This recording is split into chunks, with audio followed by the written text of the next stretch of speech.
자, 이재명 정부의 첫 번째 부동산 대책이 발표되면서 한마디로 지금 난리가 났습니다. 스트레스 DSR 3단계를 피하기 위해서 6월이 지나기 전에 계약서를 꼭 써야 되는 사람들이 몰려들면서 제가 6월 달에 가계대출은 한 7조 정도가 더 늘어날 것이다 라고 예측을 했는데 정확히 한 7조 정도 대폭 가계대출이 늘어났습니다. 그런데 정작 피하려고 했던 스트레스 DSR 3단계보다 더 큰 핵폭탄을 6월 27일에 맞고 28일부터 지금은 매수세가 완전히 사라졌습니다. 주말 지나서 30일에 말일인 월요일에 대출 신청을 했던 사람들이 지금 패닉 상태에 접어들었죠. 하루아침에 분위기가 반전되는 드라마 같은 일이 벌어졌습니다. 그렇다면 앞으로 부동산 시장에는 어떤 현상이 일어날지, 어디 아파트가 오르고 어디 아파트가 또 내릴지, 내 집 마련과 또 갈아타기는 어떻게 해야 되는지 지금부터 하나하나 짚어드릴 테니까 오늘 영상은 끝까지 보시기 바랍니다. 제가 27일 정책 발표 당일날 올려드렸던 이 영상 보신 분들은 아시겠지만 지금 가장 큰 이슈가 대출 상한선이 6억이다 라는 겁니다. 이 6억의 대출 상한선이 사실상 서울 강남 아파트를 못 사게 하는,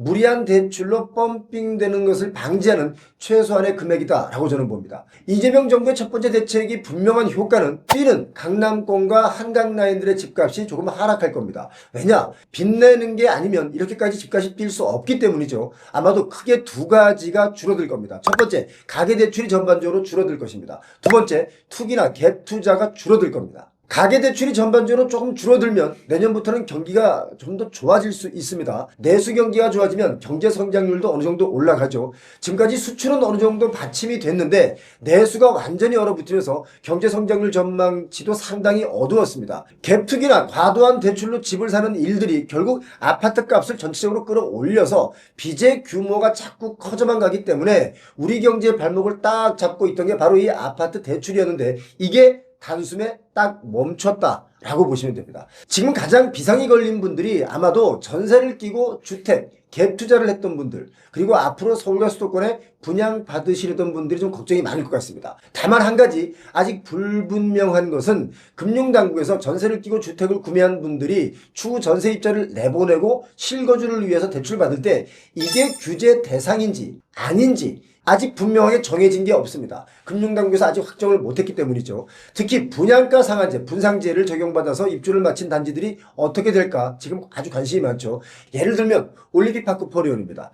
여기가 12,000가구가 넘습니다. 우리나라 최대 규모의 아파트 단지인데 전용 84제곱미터의 분양가가 12억 3천에서 한 13억 2천 정도 선이었죠. 작년 말에 입주할 때 전용 84제곱미터의 전세 시세가 한 8억에서 9억 정도로 형성이 됐습니다. 이 아파트의 경우 실거주 의무를 3년 유예를 시켜주면서 사실상 갭 투자하신 분들이 많았는데 만약에 전세를 들여서 갭 투자를 한 집주인이 중도금 대출과 잔금을 이 전세 보증금으로 충당을 했다면 향후 2년 6개월이 지나면 입주를 해야 되지 않습니까? 입주할 때 대출이 6억 이상이 안 되니까 이게 문제가 발생할 수가 있겠죠. 물론 이 대출 기재가 3년 뒤에도 계속 이 스탠스를 유지할지는 미지수입니다. 부동산법이라는 게 뭐 워낙 이랬다 저랬다 하는 고무줄법이기 때문에 또 바뀔 수가 있지만 왠지 이번 정부는 이 정책이 좀 오래 유지될 것 같습니다. 자, 아무튼 정부는 은행 전세 퇴거 자금 대출, 그러니까 실거주를 전제로 한 전세자금 대출인데 이번 대출 규제에 이게 적용 대상이 포함될지 안 될지 검토하고 있는데 아직 이 확정이 안 났습니다. 좀 더 지켜봐야 되겠습니다. 지난 2019년 문재인 정부 때 15억 원 초과 주택에 대한 대출을 금지했을 때가 있었습니다.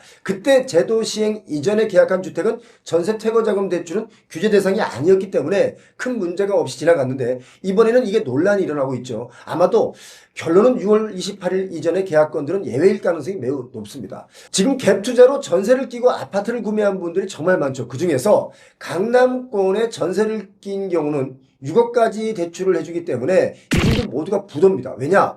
자, 앞서 말씀드린 대로 올림픽파크 포레온의 경우는 분양가 상한제로 인한 실거주 의무를 지키지 않으면 1년 이하의 징역이나 1,000만 원 이하의 벌금이 부과되는데 뭐 물론 징역형은 아니겠지만 1천만 원 정도의 벌금 감수해야 되겠죠. 그런데 여의도, 강남, 서초, 송파, 성동구 일대에서 10억, 20억 대출을 받아 집을 사는 분들이 정말 많이 늘었습니다.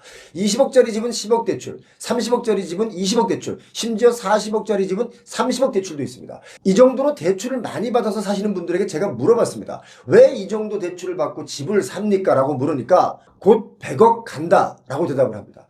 이러니 이 나라가 정말 잘 돌아가겠습니까? 대출받아서 사업을 일구고 미래 발전을 위한 레버리지가 돼야 되는데 언제부터인가 각자 도생이다 라고 해서 모두가 뛰는 아파트만 드립다, 빚을 내서 사게 되고, 그런 현상으로 강남의 아파트 값은 올해만 30% 오른 것도 있습니다.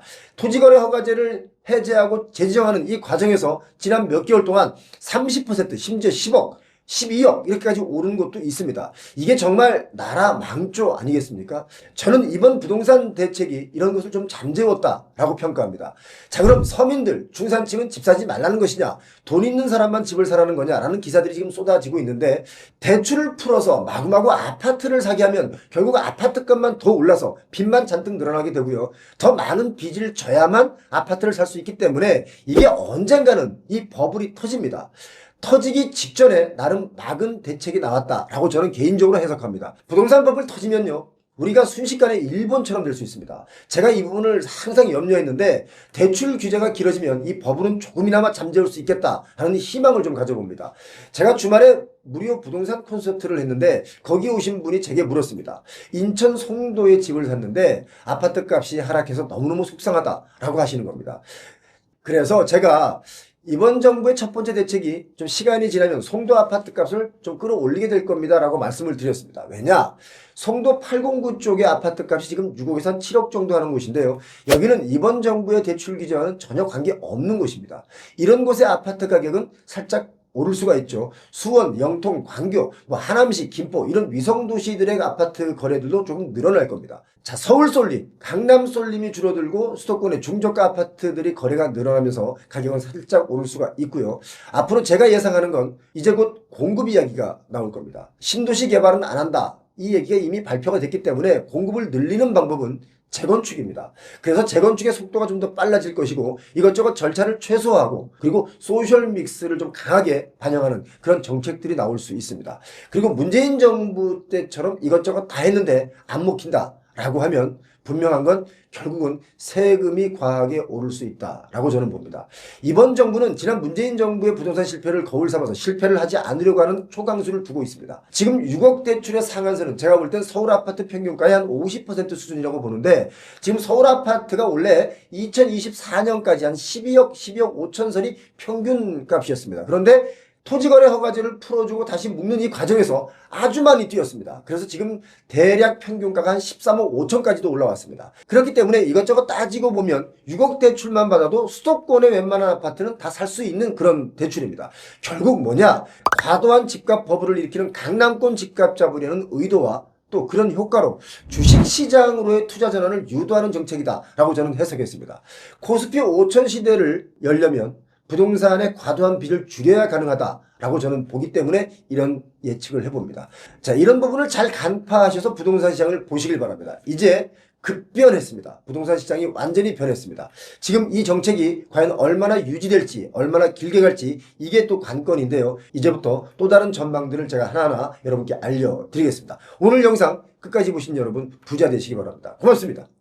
요즘 서울 아파트 주요 입지의 가격이 많이 오르고 주식도 많이 올랐습니다. 이렇게 뭔가 경제가 막 돌아가려고 할 때 나는 여기에 동참하지 못하면 많이 불안하시죠, 여러분. 그런데 정말 중요한 것은 배우는 자가 내일의 주인이 됩니다. 요즘 AI가 열풍이죠. 이 열풍은 앞으로 대세가 될 겁니다. 특히 챗GPT, 생성형 AI, 들어는 봤지만 어렵고 복잡할까봐 아직 망설이고 계신 분들이 많이 있습니다. 아니면 써봤는데 이걸 어떻게 활용해야 될지 아직도 어려우신 분들 많이 있죠. 그렇다면 이번 기회를 절대 놓치지 마시기 바랍니다. 단 한 번만 들어도 챗GPT의 기본부터 활용법까지 누구나 쉽게 이해할 수 있도록 친절하게 알려드리겠습니다. 7월 1일 단 하루 아래 고정 댓글을 통해 신청하시면 50명을 추첨해서 초대드리겠습니다.